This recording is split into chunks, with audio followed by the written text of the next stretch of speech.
broadcast network, AFTERBUZZ TV. Over 20 million weekly downloads from over 200 countries and your #1 source in after-show entertainment.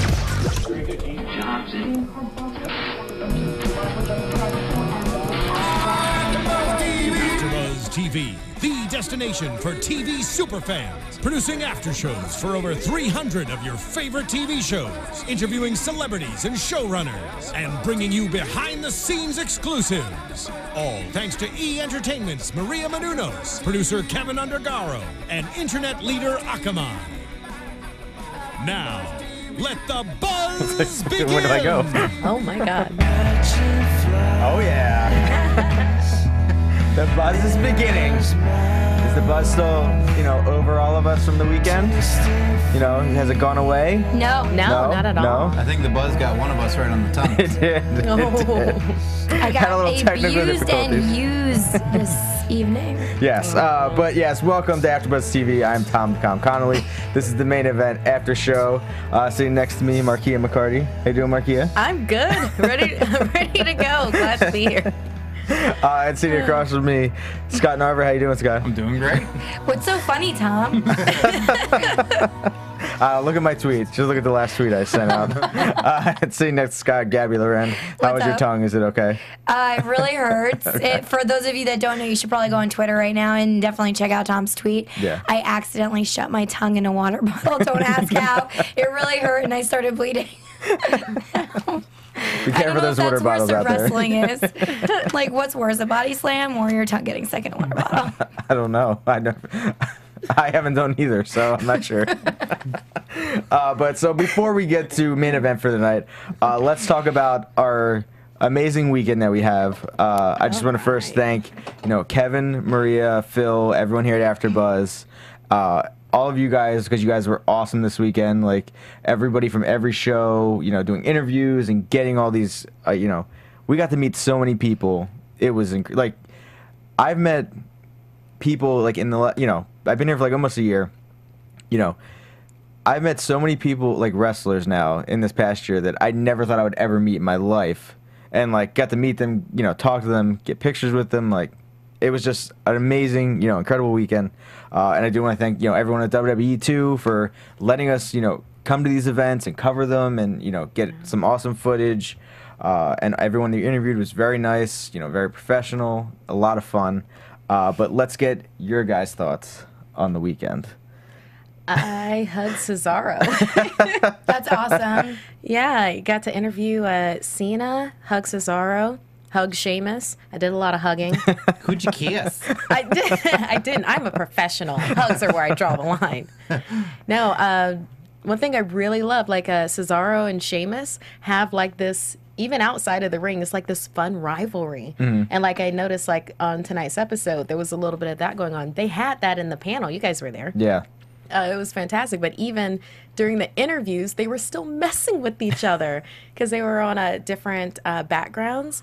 And it was just, it was funny. So how could I not just start talking about Sheamus with Cesaro? Mm-hmm. So that was really fun. Awesome. Yeah. What would you say is your highlight of the weekend? Getting to interview John Cena. Gotcha. Yeah. It was a good interview. I saw it earlier. Oh, thank you. Yeah, it was I fun. haven't seen it yet. It's on my Twitter page. I liked it, favored it. Oh, I'm a technical marvel. Yeah, but he's awesome in person. He's so grounded. He's like he's a real guy. Like he's just like a real person, and that's what he's chosen to do. I mean, I actually looked into some of his background then after meeting him, which I should have done before, right? And then like knowing that he worked his way up, I can totally see that. It was pretty amazing, and I think he's a little bit of a gamer because we got to do a little bit of back and forth about the new wrestling game, which I'm actually interested in getting thanks to that panel. I've never owned a wrestling game. They're fun. Wow. They are a good time. Yeah. Very addicting. Mm-hmm. Yes. Scott, what do you think? What was your highlight of the weekend? The highlight of the weekend was getting to chat with Stone Cold. And it wasn't like in the normal sense of an interview, it wasn't that at all. The second that I, shook his hand and started chatting, he just started chatting right back. So it was just a great conversation. And I was frantically trying to hit the record button as soon as I could, just because there was no intros. There wasn't that, like, I am here with yeah, it just started up, and I was like, don't miss a beat. And it was great. He's really engaging. And really, he really listens to you, and he answers your questions. It's not just a blow off or stock answers that you get. It's, you know, you're really chatting with the man. So it was great for all those guys, for everybody, the guys and gals all throughout the weekend, to give up that time, that precious time that they have, and doing that and allowing us that coverage and allowing us those interviews, and just that time is really special for everything that we're trying to accomplish. So it's really great. It was a really, really awesome, great experience. Awesome. Gabby, what'd you think? The entire week was amazing. Like, there aren't words, really. I mean, I covered the Hulk Hogan panel, and then I also did the Special Olympics event. Special Olympics was phenomenal. I love the idea of giving back and helping out people with, whether it's disabilities or underprivileged, anything like that. So it's amazing to see these superstars really helping out. And I mean, it was such a small event. You wouldn't even think they'd care about something like that. It was two basketball teams of Special Olympics players. I don't know, maybe like 10 kids on each team, if that. And then Mark Henry, Alicia Fox, Stephanie McMahon, and Renee Young. They were all there.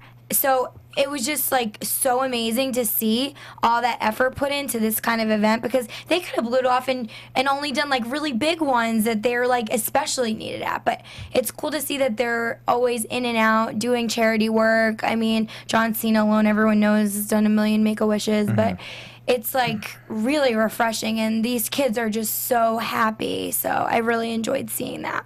And obviously being around Stephanie McMahon, because oh my god, I wanted to hug her. Like, I know everyone hates her, but I really admire her. If I could be like anyone in WWE, I think I'd want to be like her, because she's a girl boss. Did you get to meet her at all, or?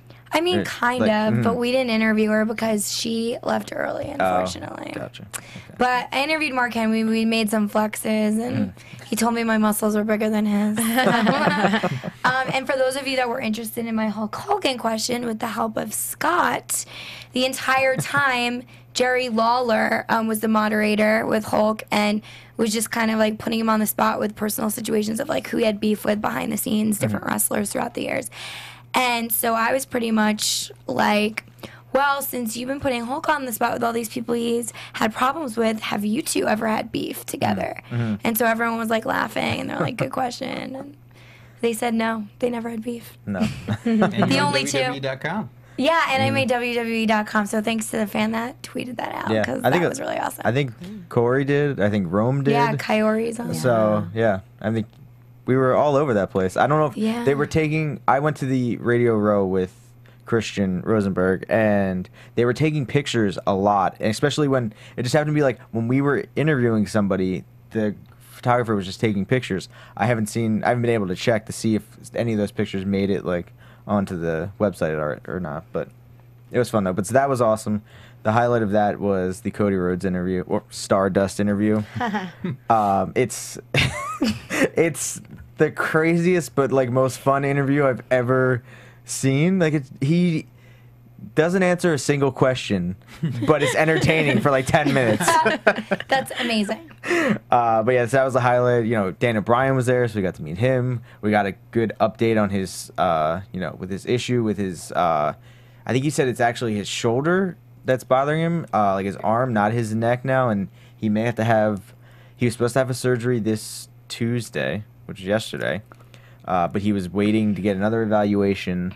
And then if that doesn't go through, then he will have to get a surgery, and I think be out for like 3 more months. Yikes. So, but if he gets, past whatever evaluation they were doing, he may be able to come back sooner than that. So That's way better than the neck. So yeah, way better. Yeah, like maybe he'll make WrestleMania and get the belt back. I don't know. I mean, it's only August, so he could. You mean like just steal it, right? Yes. He just walks in. Steal that brand new belt back? Yes. Yes.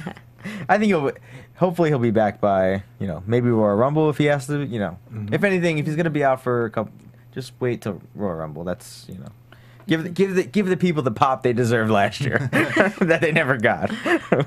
We got Batista instead. But yeah, it was incredible.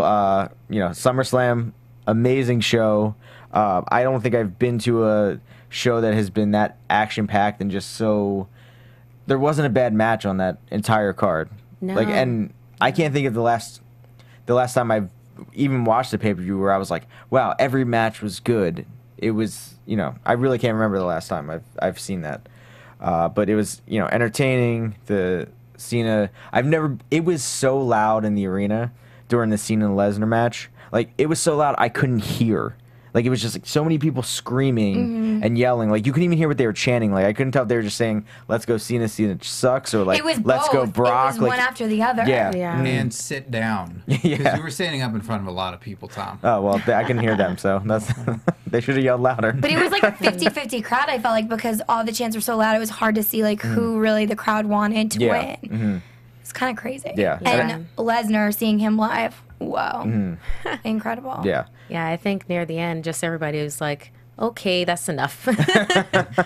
just stop." I know I was cringing, probably around number 10 or so, and I was just like, "Oh man, just stay down, just stay down." And when Brock Lesnar like actually did that, where he's just like kind of holding his hands on top, I was like, I kind of feel like that's the wrestler, telling the other man, "Dude, just we're good." Cena never gives up. Just stop. He never gives up. But yeah, it was brutal, and I felt like it was. The only way I can kind of, I guess, describe it was that it was like, almost like a boxing match, I guess, from maybe like maybe like 10, 15 years ago. Like it was like maybe like a Mike Tyson versus somebody where A child? Yes, I guess so. Yes, probably. If that match happened, let's go back. Well, I mean, look at what happened. Yeah. Don't pull those punches, Scott. Well, look at what happened. That's kind of what happened. Like, Cena didn't get a lot in. No. But yeah, but just it was just so like electric there. You could just feel it. Like you're like, this is something that's important. That this you're gonna remember this for this is gonna be a go down in WWE history of what happened this night. And I feel like very fortunate to be there and witness it live. So made it even so much better, so much cooler to be there. Plus that Undertaker move he did. Oh, when he sat up. What? But we had an after show that covered all that. But we didn't hear your opinion about it. But yeah, it was an incredible weekend, and I thank everybody that helped us, do everything that we needed to do, and let's bring SummerSlam back to LA after next year. Yes. They already have the logo for for SummerSlam next year. It won't take off. It won't keep. No, it's got to be here. Yeah, it's better in Los Angeles. Yeah, but hey, we get WrestleMania this year, so. But it's not like it's that local. We still have to travel for it. Yeah, but it's Northern California. Yeah, right? it's still in the vicinity. You don't really have to. You could take a plane, but you don't really have to if you don't want to. Tandem bikes. Exactly. Just one big AFTERBUZZ tandem bike. How do you think we're getting there? We're just gonna start renting them now. Yeah, start can I riding get the now. one with like the carriage in the back, and you guys can like pedal? We'll rotate. We'll switch out. All right, but let's get to what we're here to talk about. Main event. We got Michael Cole on commentary tonight with Byron Saxton. Don't know where Tom Phillips was. His name wasn't mentioned.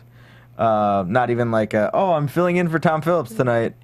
So I haven't seen anything online of that anything that he's been released or anything. So I'm hoping he's still there. Cause do you follow him on Twitter? No, I don't. Sorry. Well, maybe he's taking a personal day. Maybe he just had this week off. I don't know. Maybe he got his tongue stuck in a water bottle. Maybe he did. Like he didn't get it out. Yeah. And unable to speak. So Michael Cole was like, I guess I'll fill in. I hope Tom Phillips comes back. John Cena, maybe. Yeah. Yes. But I hope Tom Phillips comes back because I don't mind Michael Cole. I like Michael Cole as a commentator, but I don't think he needs to be on every show. Like I think it needs to be a little, switch it up a little bit. And this is kind of like the, I wouldn't say like because it's on the network, it makes it more important. But Yeah, well, I don't know about his dynamic with what's his name, Byron. Byron. Byron. We just make names up on this show. Yeah, just obviously Michael Cole's the veteran, and he just seemed to kind of take over. And between what was the other guy's name? Tom. Tom Phillips. Yeah. Tom and Byron. Yeah. Tom and Byron at least have that give and take and that dynamic. But yeah, at least they did actually talk about the fight more than Tom and Byron when they do. They usually just talk about other things. And like then be wowed by something. Yeah. What'd you have for lunch today? Turkey sandwich. Are we live? But let's get to the first match. Sheamus, United States champion, comes out, followed by Curtis Axel. As the match is about to get underway, we hear the siren go off, and Cesaro comes out in his suit. Nice suit. I would want one of those suits. And I thought it was funny how Michael Cole was like confused that he was coming out there, yet there was a third chair sitting there waiting for him to sit in. I was like, do you really have to be that confused of like why he's coming out here? Come on. Well, maybe he thought someone else was going to show up. Maybe, I don't know. Maybe Tom Phillips was supposed to come out. Yeah, maybe. With his own music. Yeah. But yeah, so Cesaro was on commentary. I thought he was really good on commentary tonight. Probably, I feel like the best we've kind of seen him talking. Byron called him Swedish, and he's like, "No, I'm Swiss." So Sheamus was in control for the beginning of the match. Then Axel hit a cool looking kick that just sent Sheamus to the outside. Axel was able to get control back, and then I liked that Cesaro. We saw the commercial for Leprechaun. And as they came back, Cesaro was like, well, Sheamus is as ugly as a leprechaun, too. So it was fitting we saw that commercial. And then Axel hit a perfect flex for 2. And then Axel just started slapping the crap out of Sheamus in the corner. Bad move. I don't know why you would think that would work. And Sheamus just, starts beating the crap out of him. Hits the 10 beats the Bowery, then hits a running senton, then the bro kick for the win. And as Sheamus is celebrating in the ring, Cesaro gets up for commentary and grabs the United States belt away from the timekeeper and just admires it, walking by. Doesn't really acknowledge Sheamus, and then just sees Sheamus and just throws the belt to him.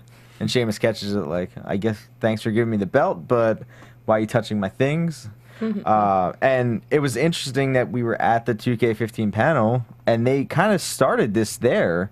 Yeah. Like they were really trash talking back and forth, which was fun. It was fun to watch. But now it seems like they're definitely, just transitioning that into, a good. I think it's going to be a really good feud for the U.S. title. Yeah. But what did you guys think of the first match? Well, I was spoiled by SummerSlam or by all the build-up and stuff that they still have with the continuing storylines. But I wasn't that enamored of this match. I know. I felt like maybe the wrestlers were hurting or something like that from coming just out of the pay-per-view, but it just seemed kind of practiced to me. It didn't seem very organic. It kind of seemed scripted even to me. Gabby's giving me looks. Crazy eyes. Oh, I can't wait to give my crazy eyes and all that. Not saying that it wasn't athletically interesting. It definitely was. I love the moves that Sheamus was doing, like what do you call it, the rolling senton? Oh, I know the name of the move now. Yeah, the rolling senton was great, and I didn't believe the awkward slaps that Curtis Axel was giving to Sheamus, but then I'm not a huge Curtis Axel fan anyway. Stop giving me eyes, Gabby. I'm just taking my It just kind of seemed to come out of nowhere, but with he's just standing there, I'm going to slap you. This is happening right now. What are you going to do? But I did enjoy that growing fury. That's what he was saying in my head. Funny.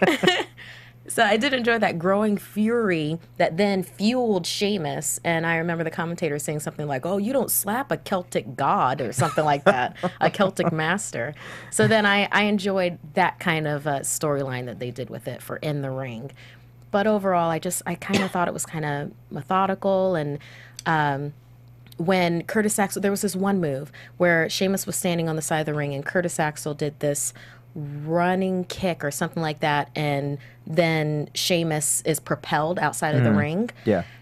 To me, it felt, just watching it, maybe the angle I was looking at or just my mindset, it looked like Sheamus did all the work for that.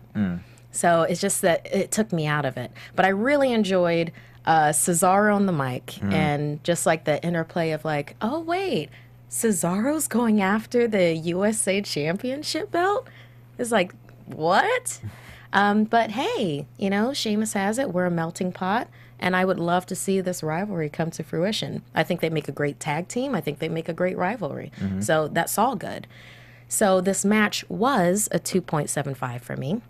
Gotcha. But with the storyline aspect and this possibility of the rivalry between Cesaro and Sheamus, it's a solid 3. Gotcha. Gabby, what'd you think? So for one of the first times ever, I actually did not pay attention to the commentators because I was so into the match. I don't know about you guys, but I completely did not think this was scripted. I think that they have real animosity against each other behind the scenes, and they're taking it out because this did not look planned at all. In the beginning, Axel says, "You wait until I'm ready," like screaming at him, and it just seemed like completely dramatic, like he was really freaking angry about something. And then he like ripped the WWE curtain from the ring at one point while he was being dragged. And like, I mean, it just didn't seem like a normal match to me. There was just so much randomness to it. And then I saw blood on Sheamus's elbow at one point. There was a lot of pushing and rough play going on. Like, moves were messy. There was something where Sheamus rolled away from the ropes and Axel went to come at him, got caught in the ropes, and it just didn't play out correctly. And it seemed like it made him even more angry. Like they weren't on the same page. Because usually wrestlers, they're supposed to like practice together, like, you know each other's moves, kind of have it organic, right? And you're saying it didn't seem organic, right? Well, I'm saying it seemed practice to me. It seemed like they had something that they were following, and it just I felt like maybe they were hurt or something because I wasn't feeling it. It just seemed too stilted to me. That's so crazy because I just thought the complete opposite. Like I feel like something really bad happened backstage, and like they just were taking it out on in the ring. And then there was a point where like Axel was holding Sheamus's neck as he was upside down, and then he kicked him in the head, and everything looked so real. And even the slaps in the corner by the post. There was a point where he just didn't even move his face, like he just wanted to take it. Like, I'm a man, like hit me, it doesn't hurt. You know what I mean? And they never do that. They always like give the face swipe and look to the other side to like play the full move out. He wasn't finishing the moves. And then his face looked just so extremely like angry and his eyes were out of his head, you know? So it was just very intense. I swear I definitely think there's some issue going on between these two for real, for real. Did it seem like that at the panels? No, Like, Curtis Axel wasn't there at the panel. Okay, well, whatever you saw them like playing up to this beforehand. Remember you said that you just said before. Oh, we saw between Sheamus and Cesaro. Oh, who was on yeah. commentary. Then never mind. Because I'm telling you, like, I need to get inside info on this. If someone in the universe out there knows or has an idea and a prediction, please comment in the comments. If you've seen the wrestlers act like this before, then maybe I'm crazy, but I just feel like it was nuts. And I gave it a 4.9 because I was completely involved because I thought I was watching like UFC. Awesome. Scott, what do you think? I dug it for what it was. I think Cesaro was the standout fun point of the whole thing. I did like the commentary. I did like Byron putting his foot in his mouth, calling him Swedish, and not being able to recuperate, and just giving that Cesaro that much more development because Axel... he's just hit a plateau and hasn't been able to break it, whether it's creative forces behind him or just anything else. Like, it's been the same look for a while. It's been the same sort of thing. And the same with Sheamus. Like, Sheamus is just at this level where unless he's got a great opponent in the ring, there's just not a lot to the guy. I mean, he's good at what he does, but there's just not a lot else to it. Cesaro is the interesting element where he's had these other things and they've been taken away or they've been changed. So I think he's got a lot going on and wants to establish a whole lot more. So I'm excited for those two to feud. So I gave it 11 potatoes. Yeah. Yeah, I thought it was a good opening match for the night. It was entertaining. I mean, I think, I kind of thought, okay, Sheamus is getting the win, whatever, that's fine. But then once I saw Cesaro come out, I was like, okay, this is going to be interesting. And yeah, he was definitely the standout, I think, in the whole match to me. I liked, him saying, like, oh, yeah, they were talking about Jack Swagger. He was like, oh, what do we call it? Going to throw a pity party for Jack Swagger. Like, he was just, like, trashing on everybody, which I thought was just, it just made him look so much better. And then they're like, oh, well, speak in French. And he's like, I'm not going to do that. Like, no, I'm going to do that when I want to do it. Like, don't tell me to speak in whatever language you want me to speak in. And I thought him, grabbing the belt at the end was perfect. Like, it just sets up this feud of, like, and he used to be the United States champion, Cesaro. And he had it for a long time. He beat Santino for it at SummerSlam, right? Yeah, and he beat Santino? He had it for... It was a long time. No, it was really long. I'm not sure exact. If you guys know the exact, let us know. I miss Santino. Yeah. He's recuperating. Yeah. He may be coming back now. Yeah. But yeah, so I thought him, grabbing the belt, just looking at it, and then just that toss was just looking. Yeah, yeah. I thought he was just throwing it like in the ring. I didn't think Sheamus was going to actually catch it. And then, I think this is going to be a good rivalry. Let it go for like a couple months. Like, just let them beat the crap out of each other, because they can. They both work like really stiff. So like Sheamus is going to be like that anyway. So it's going to work and it's going to be good. I gave it a 3.5. And then we had breaking news. First time we've had breaking news on Main Event. We found out that from Triple H that John Cena is, he wants his rematch at Night of Champions against Brock Lesnar. And he'll be on Raw next week to address the WWE Universe since, he got the crap beat out of him. That man has a hard head. It's like, what, 2-3 days afterwards? And he's like, yeah, Night of Champions, bring it. Yeah, I mean, that's John Cena, though. Yeah. He's not, I mean, Yikes. I'm excited to see this match because I don't know how it's going to go down is he going to win the belt back? I have a feeling I know how it's going to go down. What do you think? That hard head's going to get more dented. Yeah. Yeah, Brock's definitely going to retain. That's that's definitely my prediction from here until then. Brock's going to retain. But I just don't think anyone could really beat Brock Lesnar. But I think that's the perfect. Cool. That's what makes it so awesome. Like, who is gonna beat him for that belt now? They're gonna bring in someone from Next that's just gonna wow everybody that you had no idea was even there. I'm just kidding. Could you imagine? I think who's down there. I think there's a couple guys down there, but nobody. Is there anyone really good down there? That's there's a lot of guys that are really good. But big, gigantic beasts? No. No beasts? Not to really. I love Kevin Steen and all, who's just recently signed, but. Yeah. But he hasn't even I don't think he even started there yet. Yeah, I think he's just signed. Yeah. I don't know. But it's going to be. It's crazy. Whoever does beat him. I mean, the story is perfect now because whoever beats him becomes a legend. You know what I mean? Like, they're going to be known forever. And Daniel Bryan. I think that'd be really good. WrestleMania. When he comes back. Yeah. And he gets the belt from Lesnar. I agree. I think he's the only one that probably could.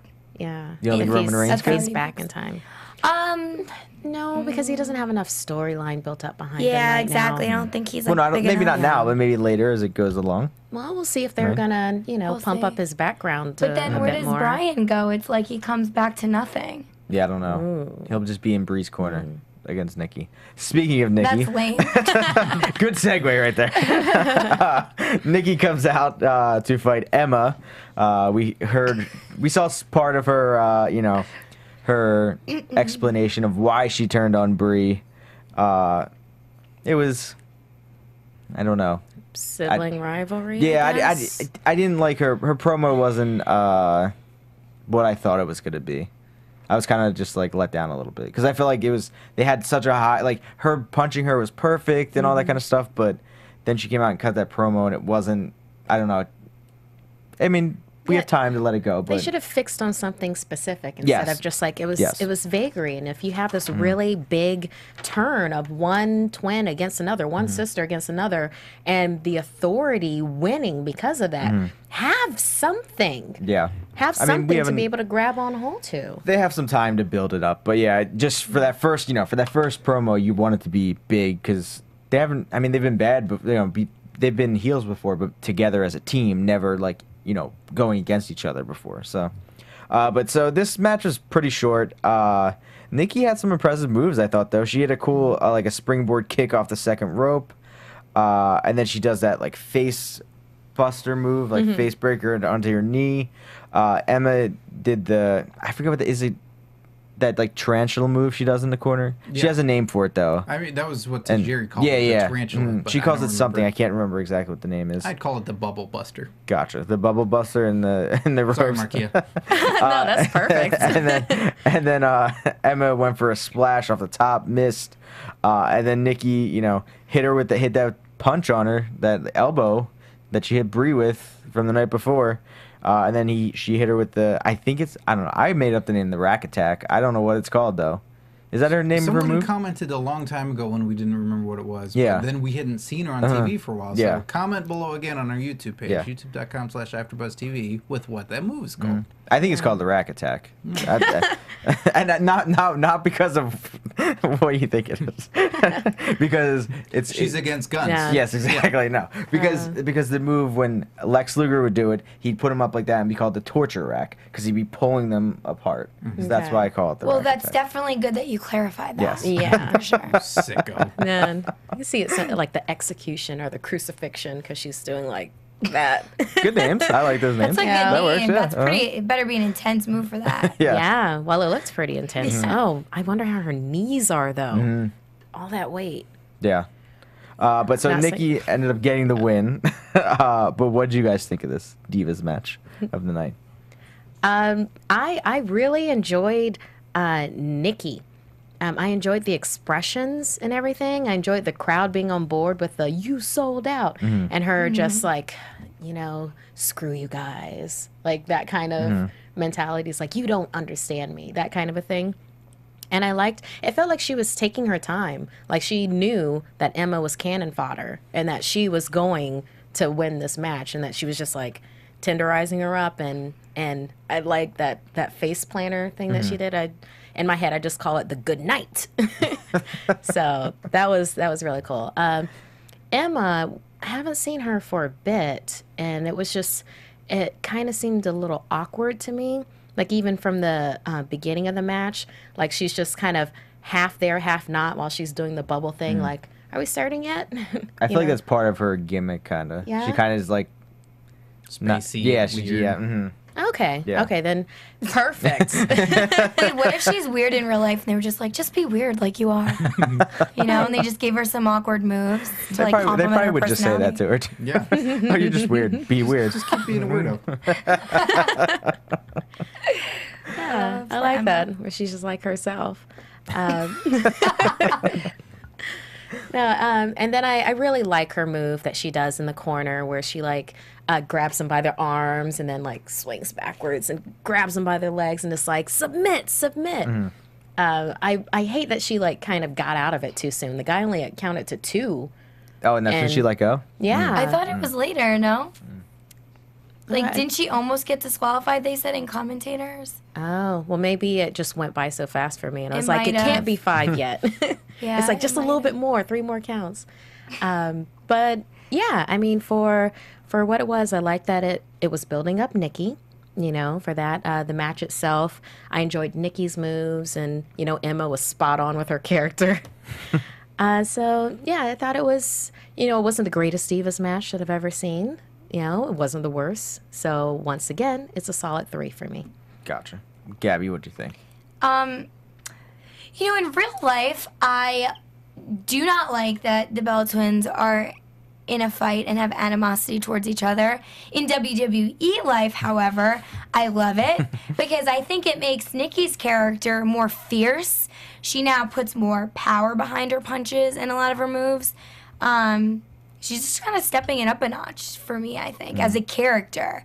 You know, before it's like, oh, the hot Bella twins. Now it's like the bitchy Bella twin, you know? And I like it. It's fun. With Emma, it's unfortunate. I mean, every character's cool, and I guess you got to be blessed that you're even up there in the ring in the first place. But if I was her, I feel like I'd want to be the best. And, like, if you're given that weird, awkward character, can you ever be the best is the question. Because when I'm watching her wrestle, I definitely think Nikki's stronger. Emma does have cool moves, but a lot of her ins and outs before she gets into a lot of positions are not very grounded or stable because she's so, like, loose and all over the place. Like, she really is like a spider or something, like a ghost. I don't know. Like, her limbs just are so, like, loose. I just feel like something's about to, like, fall the other direction. So, whereas, like, Nikki's, like, strong and, like, you know, she's in it. So, for me, I don't know how I could see Emma really getting, like, to that next level. Unless it's, you know, I don't know, to a mediocre area where it's still within her character. But I do appreciate Nikki's role. And it was still a really great Divas match. I think these characters are great, and I like watching both of them wrestle, so I gave it another 4.9. Gotcha. High scores from Gabby this week. I liked Main Event. I know. What do you know about that? What'd you think, Scott? I liked it. I think it's about time that they get separate entrance music, the Bellas, because it seemed like when she came out that half the crowd was like, hey, all right, it's Brie. And then I was like, no, I think that's the bad one. I'm not. Bad one. So it wasn't quite established until Emma came out, I think. And then they went, oh, yeah, boo. Boo that Bella. Hashtag boo that Bella. But I agree with what you guys said so far, that it's, you know, Emma's in that odd spot where when she's put up against someone like this, she can't really shine. And they didn't give her much of a chance to show off offense that would maybe throw Nikki off by being so awkward and strange. Kind of like what RVD is, not being silly, but that he's so unorthodox that he can throw off his opponents by doing such unusual moves. But I dug it, so I gave it one high-heeled shoe stuck in the entrance ramp. Gotcha. Would that be funny now? But yeah, so I gave it a 2.75. I thought it was a decent match. You know, I like. They do need a separate Twitter handle. Wait, too. you just said 1.75? No, I said 2.75. Oh, okay, I was gonna say that's decent. No, I thought there were some good spots in it. I like that kick that Nikki did off the second rope. That was a good move to add to like her arsenal. Like you never see. When do you see a diva really do that? Like do like a springboard or something like that off the rope. So, but yeah, the Bellas need separate Twitter accounts too because they're still under the same Twitter account. So it's like who's tweeting? Yeah. That's a good point. No, I'm signed in right now. Oh, I changed the password. Like, you know, I don't know. I got to figure something out. And I do agree with you with the separate, you know, new music, new video, all that kind of stuff. But yeah, overall, I gave it 2.75. A good Divas match for Main Event too. It wasn't. I agree with you. Wasn't the best. Wasn't the worst. But it was good. And builds Nikki's character, builds her up more. You know, makes her more of a threat to Brie if she can dispose of Emma pretty quickly. Then we get, to me, I thought, one of the most awkward go-behinds with Renee Young we've had. Man sandwich edition. Exactly, I said that. Yeah, I wrote down go-behind with Renee Young in a man sandwich with Big Show and Mark Henry. But to me, it was a very weird promo by the Big Show. Very awkward. Very just like, hey, go talk to Renee right now. She's right over there. Wait, what do I talk to her about? Well, you're fighting Eric Rowan tonight. Oh, I am? Okay. Okay, wait real quick. Zip down your jacket. Okay, now go. Yeah. But sweat a lot first. Yes. And he's like, it was, I don't know, it was so awkward. I couldn't even write everything down, but he just was like, I'm gonna go out there and beat him up. And he's like, yeah, what do you think I should do, Mark? Well, just go out there and win because I need to go eat dinner. Like, what are you doing? At least it was different and weird. It was, yeah. It's like if it wasn't like, I'm gonna go out there, they're very serious opponents, and I'm gonna stop what they do. Like, yeah, at least be weird. But then he's like, I'm gonna do lucha stuff. I'm gonna dive off the top rope. Yeah. I was like, he really, I mean, Big Show has been there forever, and he could probably say whatever he wants, so it's fine with me. I know what happened. What happened? He Curtis forgot. Axel hit him in the face. He forgot his lines, so he just started improving and had a loss of words. He may have. I don't know. That, I bet you, because you know how like real professionals, they just keep going, obviously, and that's like the number one thing for an actor. You have to just keep going and make it up. So what if he was just making it up? He could have been. I mean, it was like Brando of wrestling right there. It wasn't. Like, It that wasn't was so horrible. weird, but at least he didn't like stop. Man, that might explain why Renee started just kind of laughing in the middle of it. She's just like, okay. Yeah, so it was. Oh It my was God, just that's like too much. it was just very awkward of both of them. Like they just.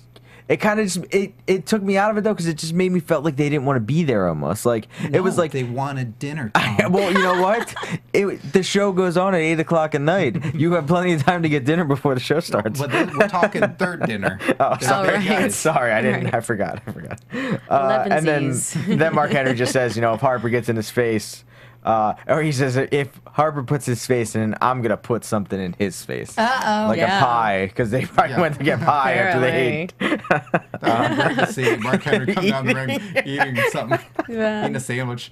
That'd be great. Yeah, he was just sitting at ringside And eating. Big Show's like, what? You're eating You without know me? what? That's Hurry up and so get this match true. done quick. But that's very true to him because, like, even in my interview with him, he was like, you know, like, I don't have muscles, I don't work out, pretty much, I felt like was what he was trying to say. Like, and I actually think in our interview, he said something about eating food, like, he eats too much, but we didn't put that up. It was something like that. Yeah, so, I mean, he's definitely all about the cutting food. room floor. Yeah. But he is like the strongest man in the world. He's ridiculously strong. Yeah. So then let's get to the next match. So that match is coming up later. That's the main event. We get the return. I thought I had a good tweet that I read. I said, finally, Slater Gator has returned to main event, or has come back to main event. You know, like the Rocks. Like, I'm surprised he didn't say something like that. It would have been funny. But it's a Slater Gator versus Los Matadores returning. You know, Fernando returning after being injured for a while. They made no mention of it.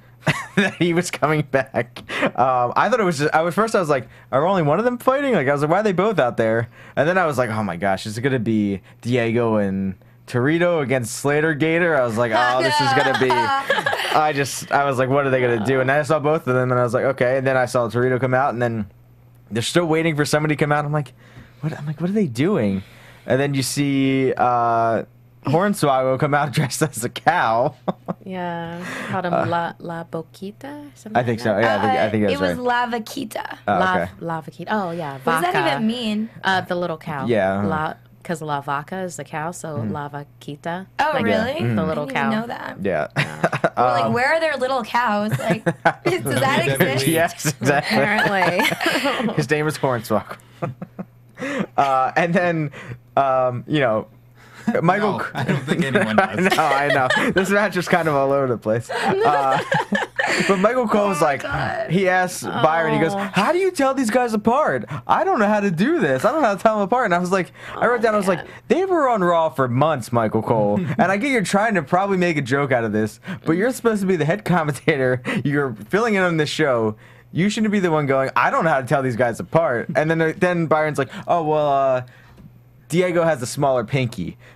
No. That's what he said. Is that what he said? Or- Pee-pee. Oh, did he? No, I think he said What? pinky. I think he, no. I think he I don't said- think he would have been I able think to he say said that. All right, fans, comment below. I think he said what do you that. guys think? That I don't think was he said that. Because I don't know, smaller pinky doesn't make sense. I know it doesn't. It really but, doesn't. It really doesn't. But how would he know the other one? Exactly. How would he know the other Well, I didn't rewind again to like hear You it guys again, are but I was both just like, dirty, okay? We're the only normal ones on this show. I Listen. couldn't believe that he said it. That's why I think he said pinky.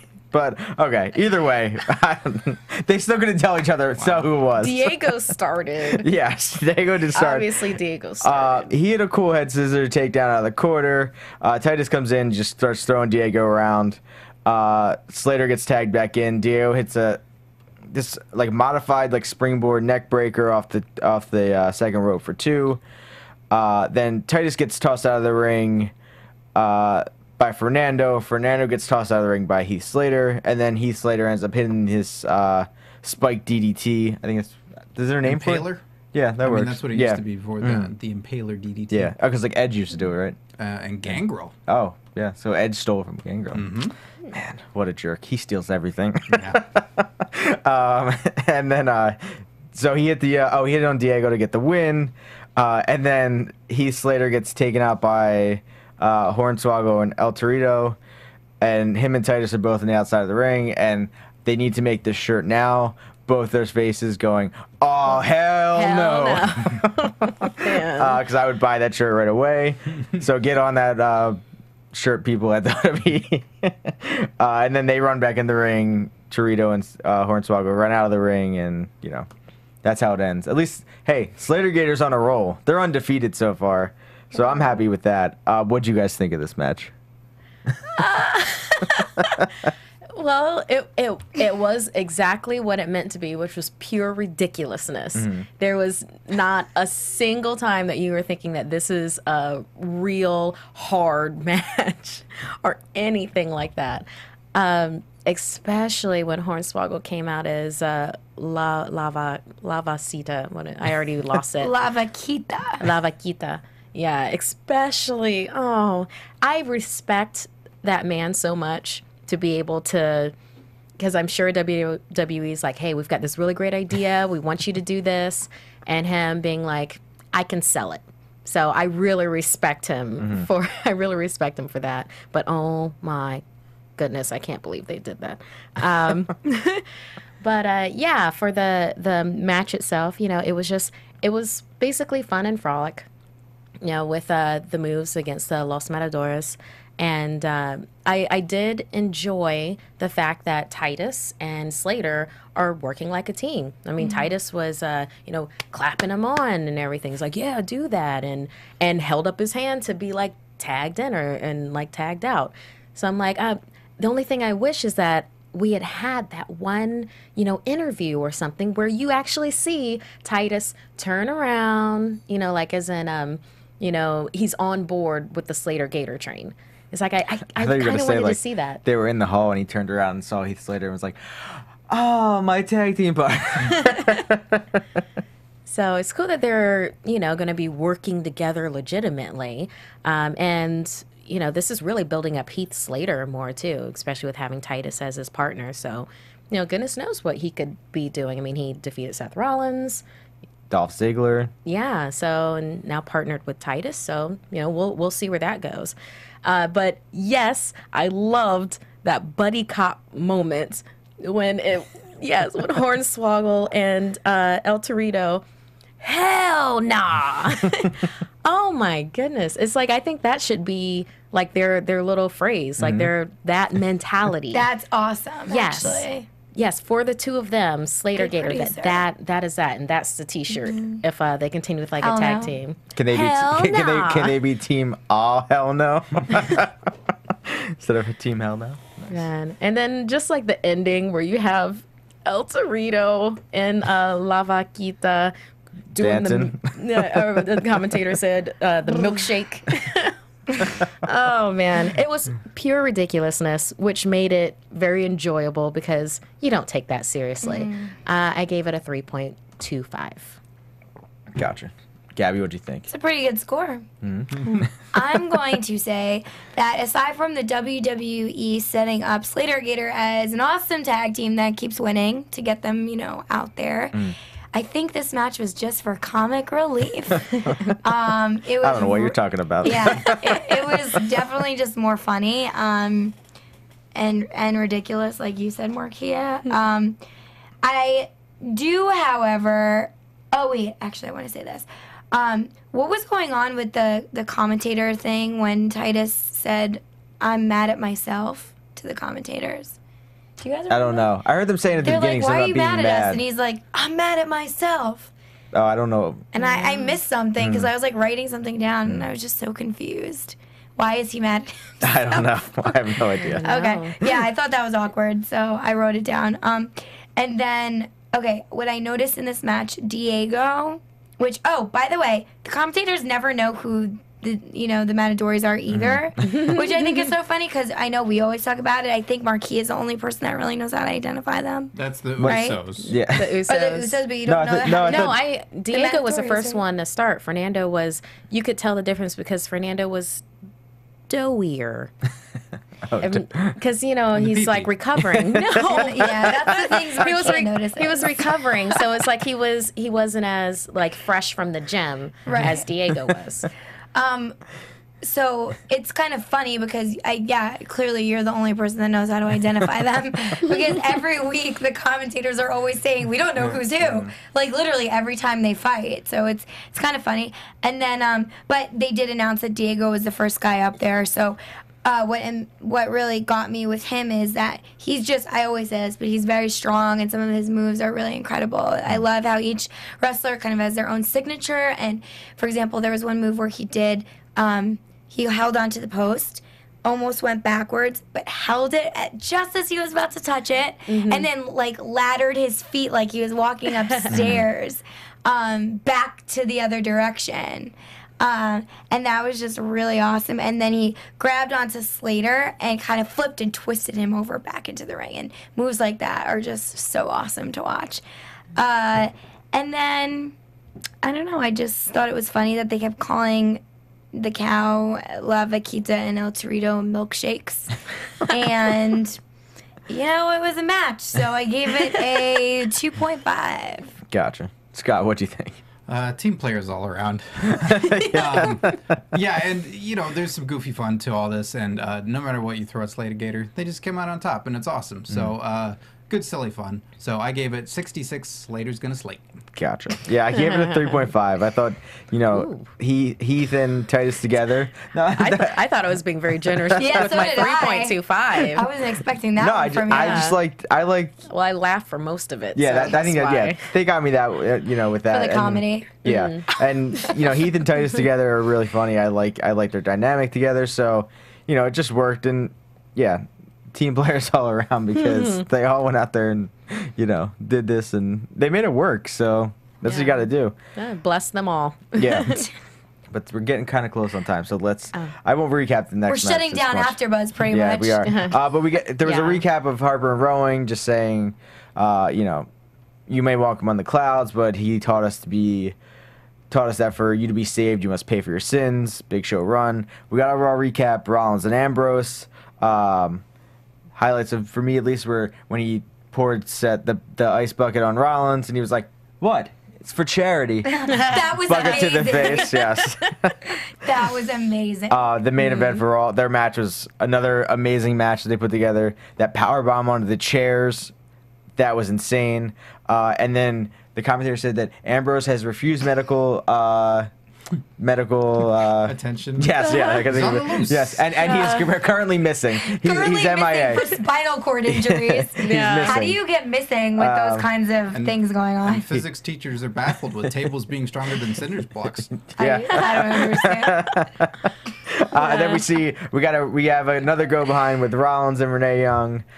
He says, you know, he doesn't know an explanation. The people chose, you know, the universe chose, you know, what would happen to Dean Ambrose. And, you know, Dean Ambrose is in good company because John Cena got destroyed, Y2J got destroyed, and then and Swagger let everyone in the United States down. And we find out that it's going to be Swagger versus Rollins on SmackDown this week. And Rollins just basically says that, you know, he's going to join Dean Ambrose on the missing persons list. So awesome. A great promo by Rollins, I thought. Oh, yeah.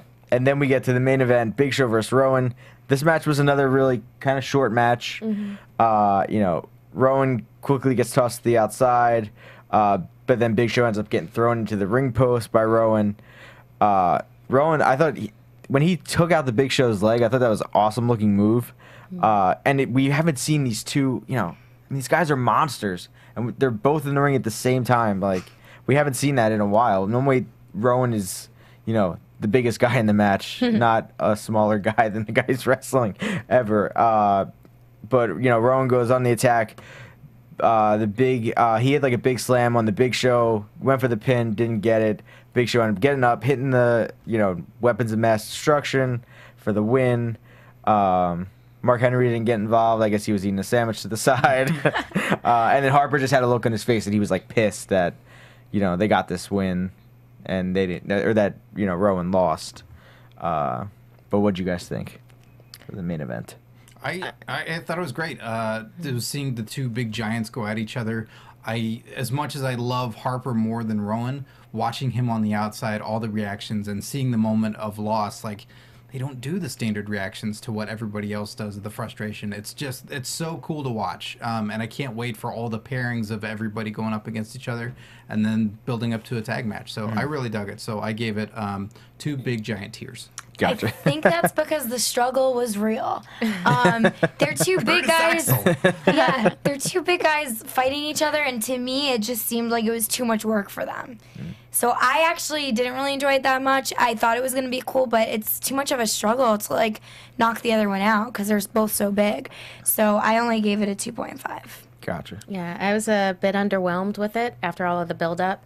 It's like 2 big rocks, hitting each other. And, there were a lot of cool moves, like the whole precision thing that Rowan did to Big Show. Like taking out his leg. Exactly. Yeah. That makes sense. Even big guys are going to go for joints. So I like that. I like that strategy with it. I feel like Rowan's getting even better with wrestling than when I saw him before. But basically, I think they needed a lot more time to wear each other down. I didn't really get the ending. So I ended up giving it a 2.25. Gotcha. Yeah, I gave it a 2.5. I thought it just could have been more. Like, it should have been a longer match because they're just 2 huge guys that, after 3 minutes of fighting, like, they shouldn't be just, like, destroying each other that much. It should just be, building up. But I like that, we have Henry and, Harper can go against each other and, all the different combinations. I feel like they're either going to be in the tag,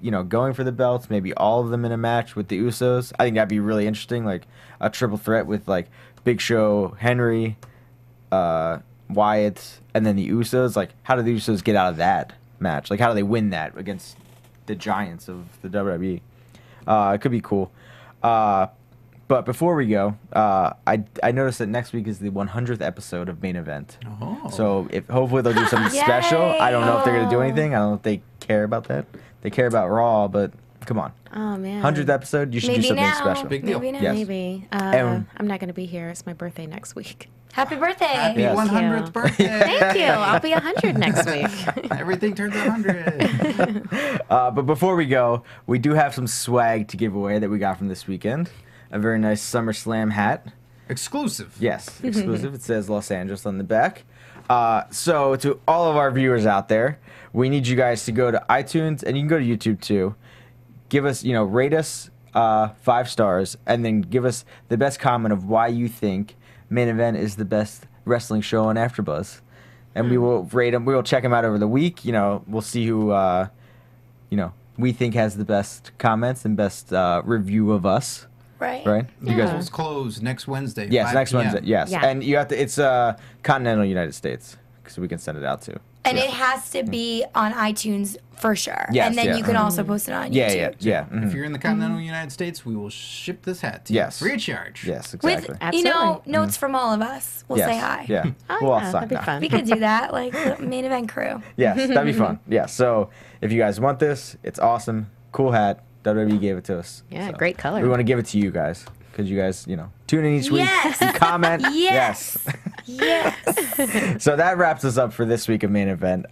Where can they find you, Markeia? You guys can find me on Twitter at Markeia McCarty. That's MarkeiaMcCarty. Gotcha. Gabby, where can they find you? You guys can find me on Instagram at GabbyLO87 and Twitter. Yeah, Twitter too. Gabrielle_Loren. Check out Tom's tweet of me with my bleeding tongue, and you'll be able to find where I am. Scott, where can they find you? You can find me on Twitter at Curtain Jerks, and you can listen to my comedy wrestling podcast, Curtain Jerks, available on SoundCloud and iTunes. And this week's special guest is Stone Cold Steve Austin. Awesome. And yeah, so you can find me on Twitter at TomTheCom. Check out AfterBuzzTV.com to see all of our interviews. Check it out on YouTube. Daniel Bryan, Stardust, Goldust, Mark Henry, John Cena, Stone Cold, Sting. There's so many interviews up there from all of us here, all the wrestling different shows. So Stephanie McMahon. yes. Yeah. That So one. The best interview. Ever. so go check that out. Click a like on there, and we'll see you guys next week for the 100th episode of Main Event.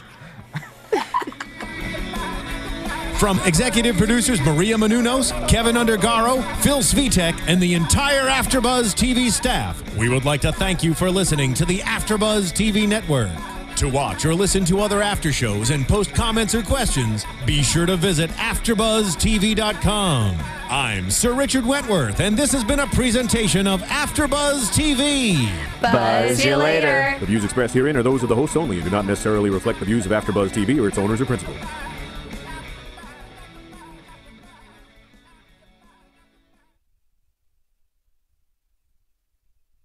Thank you for watching AfterBuzz TV on YouTube. For more of your favorite after shows and interviews, subscribe to our channel here, and be sure to share your opinion on the episode in the comment section below here.